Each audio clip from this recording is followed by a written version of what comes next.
எகிப்து அருகே விபத்திற்குள்ளான ரஷ்ய விமானத்திலிருந்து 100 பேரின் உடல்கள் கண்டெடுக்கப்பட்டுள்ளதாக தகவல் வெளியாகியுள்ளது.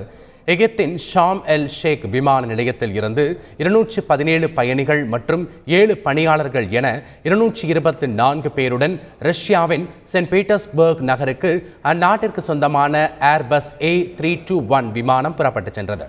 எகிப்தின் சினாய் தீபகற்ப பகுதியில் விமானம் சென்றபோது அதன் தொடர்பு துண்டிக்கப்பட்டதாக கூறப்படுகிறது. இதையடுத்து விமானத்தை தொடர்பு கொள்ள ரஷ்ய விமான போக்குவரத்து துறை முயற்சித்ததாகவும் தெரிகிறது. இந்த நிலையில் விமானம் விபத்திற்குள்ளானதை எகிப்து பிரதமர் ஷரீப் இஸ்மாயில் உறுதி செய்துள்ளார்.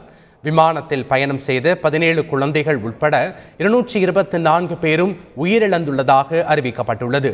விபத்தில் உயிரிழந்தவர்கள் பெரும்பாலும் ரஷ்யர்கள் என்று கூறப்படுகிறது. சினாய் பகுதியில் விமானத்தின் பாகங்கள் மற்றும் 100 பேரின் உடல்கள் கண்டெடுக்கப்பட்டுள்ளதாக தகவல்கள் வெளியாகியுள்ளது. விமான விபத்து குறித்து விவரங்களை சேகரிப்பதற்காக குழு ஒன்றை எகிப்து பிரதமர் அமைத்துள்ளார்.